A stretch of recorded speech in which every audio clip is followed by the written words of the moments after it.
Okushishino lweteksi uGibbs nokwangusihlalo iBCM Business Association uthi kwezi zehlo zimehleleyo uyafuna ukuthi zinayo impembelelo kula mashishini wakhe kwaye oko kuveza mhlophe ukuba ukhona lo mthi amchukumisileyo kwiBCM nakwiphondo liphela. Yes, ndikwi-taxi business and ndikwi-taxi business ndandikho kwi-taxi business yodwa. Ndikwangusihlalo weBuffalo City Metro Business Association. And kum le nto eyenzekayo indibonakalisa into yobana ukhona lo mthi ndiwushukumisileyo ngoba ndiyafuna uzidibanisa ezi zinto. Kodwa ke ukhona lo mthi ndiwushukumisileyo kule nto idibene nebhizinesi. Ukumkani uDalindyebo wakhe wanayo into afuna uyithi tsuphe ngoba bakhona abantu apha ephondweni lase-Eastern Cape mhlawumbi nakwezinye iindawo abanenxaxheba kulo mthetho, ingakumbi kule nto idibene ne-extortion nezinto ze-protection fee nezinye into nayo kanti bazi into yakhe bayaphela esithubeni. Nami ibangela loo nto ndifuna ukukholelwa into yobana laa nto yayithelwa ngukumkani uDalindyebo yinto ekhoyo eyenzekayo. Bakhona abantu abakhulu ababhenefithayo xa kungekho zinzo apha ekuhlaleni kwiinto ezifana nezi ke ze-protection fee neento ezifana ne-extortion neento ezifana ne-kidnapping. Mna ke ndingomnye wabantu abaphikisana nezo nto ngokwalapha ke kwiBuffalo City and mhlawumbi nakwi-Eastern Cape lena iyonke iphela. Mhlawumbi kusenokwenzeka uba bakhona abantu abazi-beneficiaries nabaxhamlayo kule nto yolwaphulomthetho abangafuniyo into yobana iphele le nto. Ngeli xeshana nje ndingekhoyo ndivalelwe okanye ndigcinwe eziseleni nangexesha imipu yekhampani ithathweyo sekukho ii-cases ezimbini ezenzekileyo ze-kidnapping apha e-Eastern Cape ingakumbi eBuffalo City. Sekukho ilevel eseyikhawuleze yenyuka ye-extortion nezinye izinto ezenzekayo nokudimandwa kwe-protection fee ngoba abantu banenkolelo into yobana lo mntu ebengumqobo emewe ngaphambili ususiwe endleleni.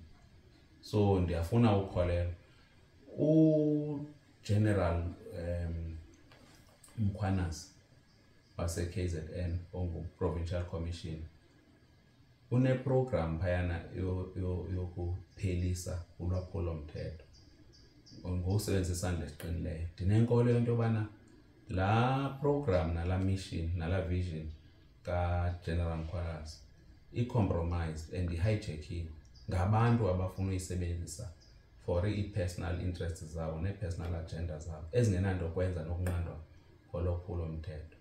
Ngoba olu hlobo kwenzeka ngalo ngoku nohlobo ndibona ngalo, ndibona amapolisa anxibe uniform ango-hitman. Ubana lena into yona indehlelayo nale indilandelayo ayihambi yodwa. Kusetyenziswa amapolisa mababe ngoo-hitman to eliminate abantu abazingxaki ebantwini abathile.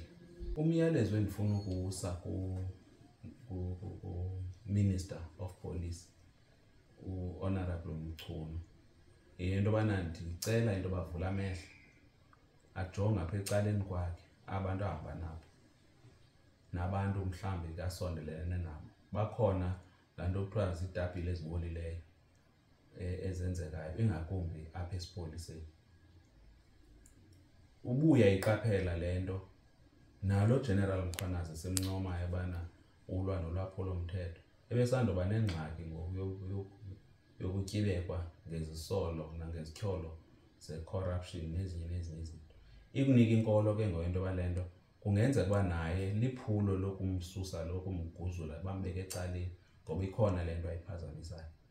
Ethetha ngamanyathelo aza kuwathatha emva kokubanjwa ngumngekho mthethweni uGibbs uthethe wenjenje.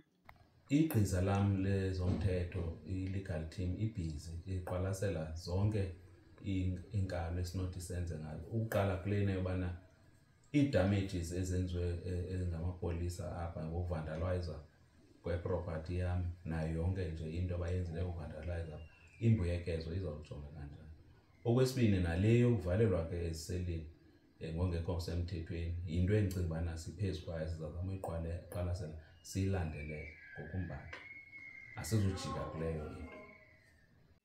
Uqhekezo kumzi kaGabs Mtshala kuye kwathathwa i-R50,000, kophulwa ikhamera kwadlakazwa namacango, ekwathi igqiza lakhe lomthetho liphezu kwembuyekezo yomonakalo nokuvalelwa kwakhe ngokungekho mthethweni bakuyo kwaye abazokuyeka.